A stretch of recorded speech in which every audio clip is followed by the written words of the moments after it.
We have been trying with the Canadian government to ask for help and to call on the Chinese Communist Party to stop the persecution.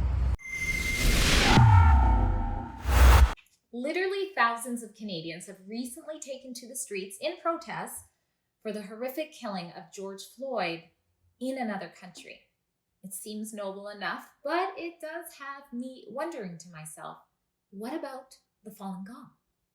Since Canadians are so willing to band together, stand up against oppression right now, smack in the middle of a pandemic, why have we, including mainstream media and the Liberal government, pretty much ignored the desperate pleas of the Chinese Canadians who have been sounding the alarm for years about the Chinese Communist Party's systematic discrimination and spiritual persecution of Falun Gong practitioners?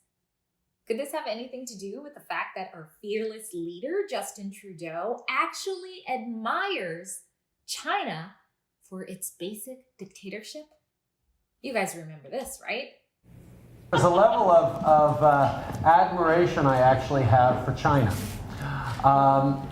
because their basic dictatorship is allowing them to actually turn their economy around on a dime and say we need to go green as fast as we need to start investing in solar. I know, you just can't make this stuff up, nor would I want to. Let's be clear. That admirable dictatorship that allows China's government to get what they want done quickly is the exact same dictatorship that is holding two of our Michaels, Michael Spavor and Michael Covering, as political hostages in a dank Chinese jail cell for over a year and a half now. All for made-up charges of espionage simply because the Canadian government honored our treaty with the United States and arrested the Huawei chief finance minister on bank fraud and other charges on behalf of the Americans. Common sense, isn't it? But Spavor and Covering are not the only Canadians being held by the Chinese Communist Party. Just 2 weeks ago, Miss Chin Sun, a Canadian citizen, was sentenced to 8 years in prison for her belief in the Falun Gong.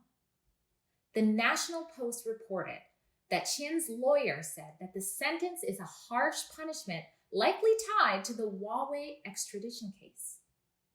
I don't think that's a shocker to anyone. The Communist Party of China persecute almost everyone who wants to be free.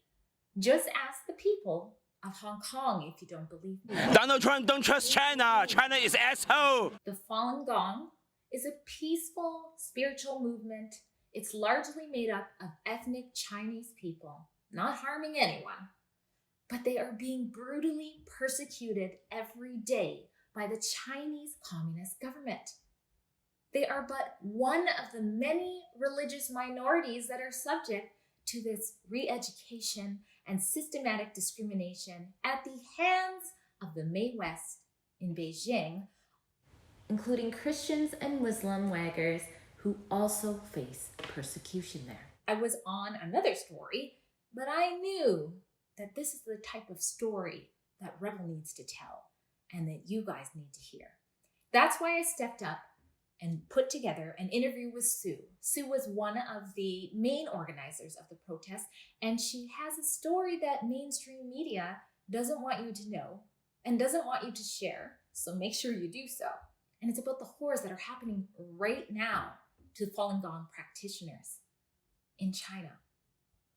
This includes Falun Gong practitioners with ties to Canada that Trudeau and his Liberals have seemed to have forgotten or just want to forget about. Join me in the interview. So you and I met at the protest downtown at the Vancouver Art Gallery this past Sunday. Why is it that the Falun Gong practitioners, what are they protesting about here in Canada?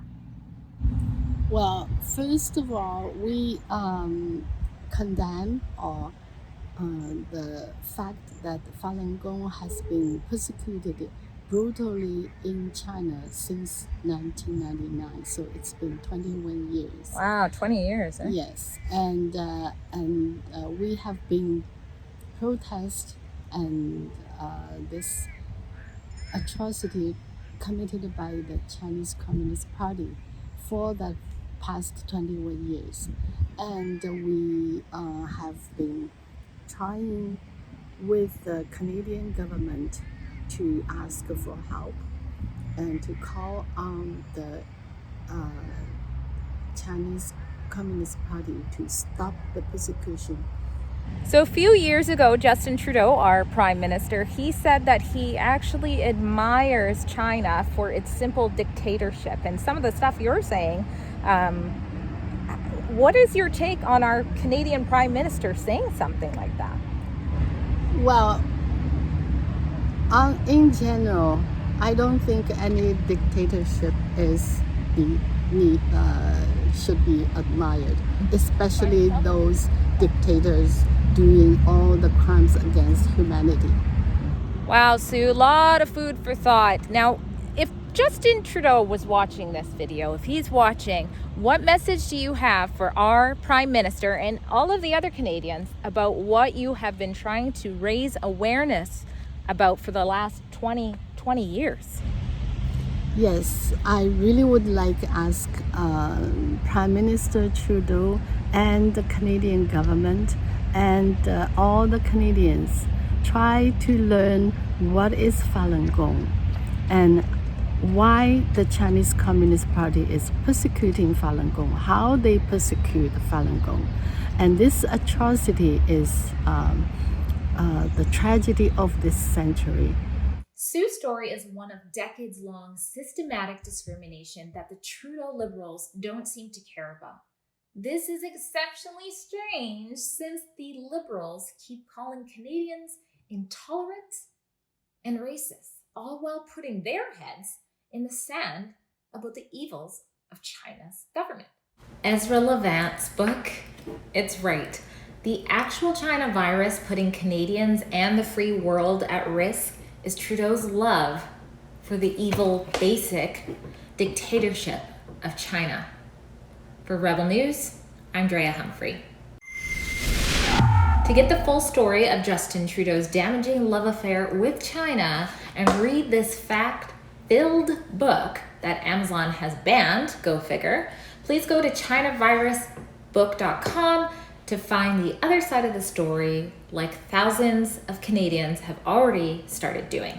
And Ezra, I think I need your signature when I see you next.